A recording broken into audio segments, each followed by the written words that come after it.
പൂക്കാരി, പൂവിനെന്താ വില? ഒരു മുഴം 2 രൂപ സാർ. അത്രേ ഉള്ളോ? ഇത്രയും നല്ല പൂവിന് 2 രൂപയേ ഉള്ളൂ? അത് തീരെ കുറവാണല്ലോ.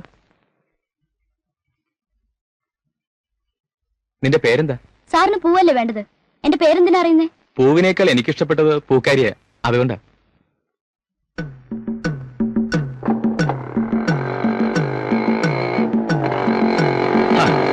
അതെന്തൊരു പോക്കാ!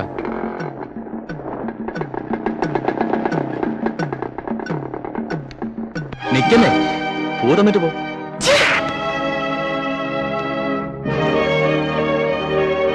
എടി നിന്നെ ഞാൻ പേടിക്കണ്ട സാറേ, ആരും കണ്ടില്ല. എന്താ സാറേ കവിള് ചുവന്നിരിക്കുന്നത്? കടന്നൽ കുത്തി. കൂടലക്കാതെ കടന്നൽ ആരെയും കുത്താറില്ല. സൂക്ഷിച്ചില്ലെങ്കിൽ കടന്നൽ അടുത്ത കവിളിലും കുത്തും. സാറേ, ആ മേനോ സാർ അമ്മച്ചി എത്ര നല്ലവരാ. ഞാൻ അവരോട് പറയാൻ പോകുന്നില്ല. പറഞ്ഞാൽ ചിലപ്പോ അമ്മച്ചി സഹിക്കില്ല. അവർ ഹാർട്ട് പേഷ്യന്റ് അല്ലേ. ആ ഒരു ഓർമ്മയെങ്കിലും സാറിന് വേണ്ടേ?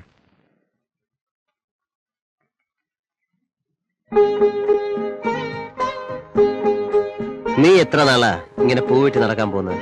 മരിക്കുന്നവരെ. പിന്നെ അച്ഛൻ ഉടനെ നിന്നെ പിടിച്ചു കെട്ടിക്കാൻ ഒരു കുതിരക്കാരനെ അന്വേഷിച്ചോണ്ടിരിക്കാൻ. ഞാൻ കെട്ടുന്നില്ല. അപ്പൂവിനെ കണ്ടില്ലേ? പനിയൊക്കെ മാറിയോ? മാറി. ഇന്നലെ കണ്ടിരുന്നു. അണ്ണാ, അപ്പം കൊണ്ടുവരുന്ന കല്യാണത്തിന് അണ്ണൻ സമ്മതിക്കരുത്. എനിക്കത് ഇഷ്ടമല്ല. അപ്പന്റെ സ്വഭാവം അണ്ണൻ അറിയാമല്ലോ. ഞാൻ അപ്പൂനല്ലാതെ മറ്റൊരാളെയും കല്യാണം കഴിക്കില്ല. അണ്ണൻ ഞങ്ങളുടെ കല്യാണം നടത്തി തരണം. ഇപ്പോഴല്ല, എന്നെങ്കിലും. എനിക്ക് അച്ഛനില്ല, അമ്മയില്ല, ആരുമില്ല. എനിക്കെല്ലാം നിങ്ങളാണ്. നിന്റെ ആഗ്രഹത്തിനപ്പുറം എനിക്കൊന്നുമില്ല. നീ പിടിക്കണ്ട. നിന്റെ ആഗ്രഹം പോലെ എല്ലാം നടക്കും. വാ.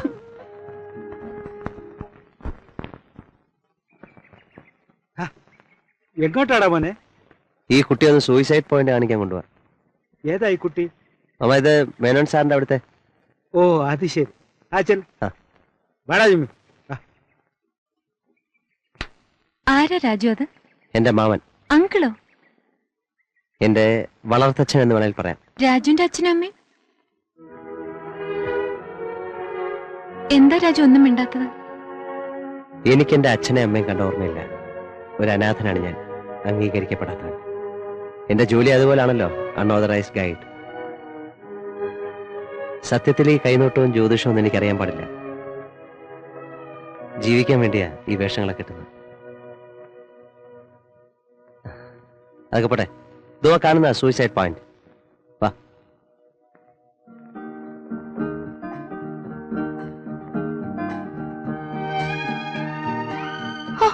കാലൊന്ന് തെറ്റി താഴെ പോയാ പൊടി കാണില്ല.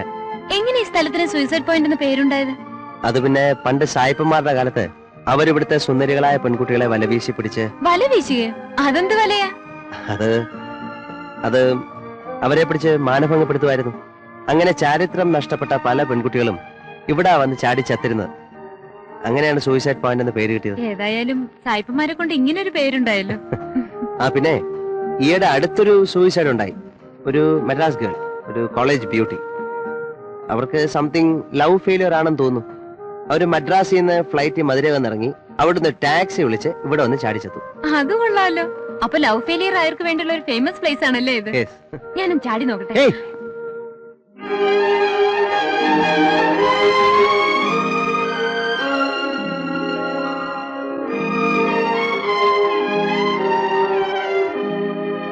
നിമ്മി,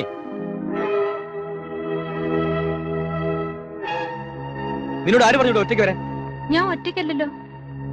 നിന്നോട് പറഞ്ഞിട്ടില്ലല്ലോ റാസ്കൽ.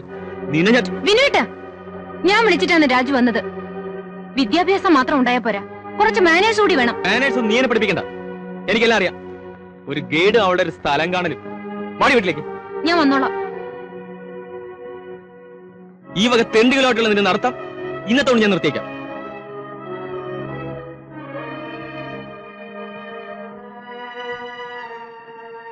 സോറി രാജു. എന്നെ ആർക്കും എന്തും പറയാമല്ലോ. ഞാൻ ആരുമില്ലാത്തൊരു അനാഥൻ. പണമില്ല, പഠിപ്പില്ല.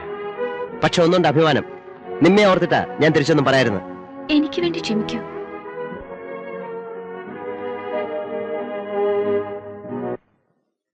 വിനു, നീ ഒന്ന് ക്ഷമിക്കേ. എന്ത് ക്ഷമിക്കണമെന്ന് മമ്മി പറയുന്നത്? ക്ഷമിക്കൊരു അതിരില്ലേ? അവൾ അവന്റെ മുമ്പിൽ വെച്ച് എന്നെ ഇൻസൾട്ട് ചെയ്ത്. അവൾ എന്നെ മാനേഴ്സ് പഠിപ്പിക്കാൻ വന്നിരിക്കുന്നു. അവളുടെ സ്വഭാവം നിനക്കറിയില്ലേ? അവക്ക് കുറച്ച് വാശി എടുത്തിയാട്ടും കൂടെ കാണുന്നേ ഉള്ളൂ. പിന്നെ എല്ലാവരും സോഷ്യലായിട്ട് പെരുമാറും. അല്ലാതെ നീ പറയുന്ന പോലെ അവൾ കൊച്ചുകുട്ടിയൊന്നുമല്ലല്ലോ. എന്താ അവൾ ജീവിക്കുന്നത് അമേരിക്കയിലോ പാരീസിലാണോ? മമ്മിയും ഡാഡിയും കൂടി അവളെ ചീത്തയാക്കുന്നത്. നിമ്മി വരട്ടെ, ഞാൻ ചോദിക്കാം. എന്റെ ഭാര്യയാകാൻ പോകുന്ന പെണ്ണ് ഞാൻ പറയുന്നത് അനുസരിക്കണം.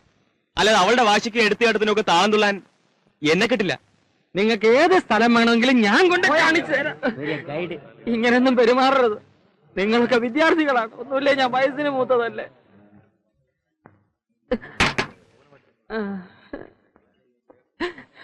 അയ്യോ,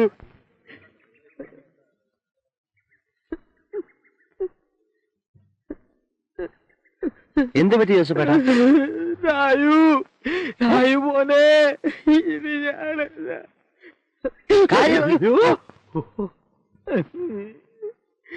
കാര്യം എന്താന്ന് പറ. പോയടാ മോനെ, എല്ലാം പോയി. എന്റെ ലൈസൻസ് കട്ട് ചെയ്തു, എന്നെ പിരിച്ചു വിട്ടു. എന്താ കാര്യം? ഞാൻ എപ്പോഴും ഫുൾ തണ്ണിയാണെന്ന് ടൂറിസ്റ്റുകൾ കംപ്ലൈന്റ് ചെയ്തിരിക്കുന്നു. ഞാൻ 24 മണിക്കൂറും തണ്ണിയാണെന്ന് നിനക്ക് എപ്പോഴെങ്കിലും തോന്നിയിട്ടുണ്ടോ? ജോസഫേട്ടൻ തണ്ണി എടുക്കുന്ന ആരാ പറഞ്ഞത്? ആ പരട്ട ടൂറിസം ഡെവലപ്മെന്റ് ഡിപ്പാർട്ട്മെന്റ് അതോറിറ്റിക്കാര്. അതിനെന്തിനാ കരയുന്നത്? ഈ ഓതറൈസ്ഡ് ജോസഫിനെ അൺഓതറൈസ്ഡ് ആക്കിയില്ലേ? ജോസഫേട്ടന്റെ ഫീലിങ്സ് എനിക്ക് മനസ്സിലായി. നമുക്കൊരു കാര്യം ചെയ്യാം. ജോസഫേട്ടൻ എന്റെ കൂടെ കുടിക്കോ? നമുക്കൊരു അൺഓതറൈസ്ഡ് യൂണിയൻ ഉണ്ടാക്കാം.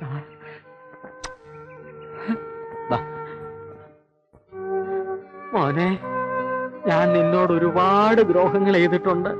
നീ എന്നോട് ക്ഷമിക്കണം. അതൊന്നും സാരമില്ല, നമുക്ക് ജീവിച്ച പോരെ. പക്ഷെ ഒരു കാര്യം, എന്റെ കൂടെ വരുമ്പം എപ്പോഴും ഇങ്ങനെ തണ്ണി അടിച്ചാർന്നാ ശരിയായോ? അയ്യോ, തണ്ണി അടിച്ചില്ലെങ്കിലേ എനിക്ക് എണീറ്റ് നടക്കാൻ പറ്റുകയില്ല. കൈയും കാലും വിറയ്ക്കും, ഫീലിങ്സും വരും. അതൊക്കെ ജോസഫേട്ടന്റെ തോന്നല. ജോസഫേട്ടന്റെ ഫീലിങ്സ് മാറ്റിയെടുക്കാൻ പറ്റുമെന്ന് നമുക്ക് നോക്കാം. നീയെങ്കിലും എന്റെ ഫീലിങ്സ് മനസ്സിലാക്കിയല്ലോടാ മോനെ. ഒരു 200 മില്ലി ഞാൻ മിണ്ടിപ്പോരുന്ന മില്ലിയുടെ കാര്യം പോ. എന്നാ നാട്ടിലേക്ക് തിരിച്ചു പോകുന്ന? 31st പോണെന്ന് അങ്കിള് പറഞ്ഞിരിക്കുന്നത്. എന്താ? ഒന്നുമില്ല, ചോദിച്ചെന്നേ ഉള്ളൂ. നാട്ടിൽ പോയാ പിന്നെ എന്നാ തിരിച്ചു വരിക? ഒരു നിശ്ചയമില്ല.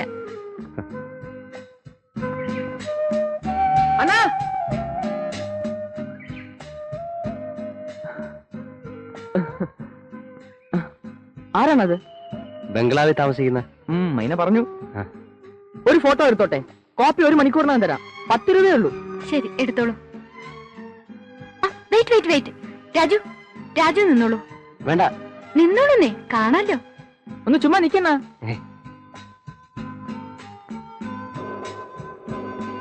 കുറച്ചുകൂടെ അടുത്ത് നിക്കണ.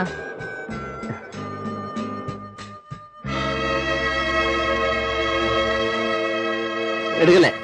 ഈ സഞ്ചി വേണ്ട. റെഡി. Yes, ready.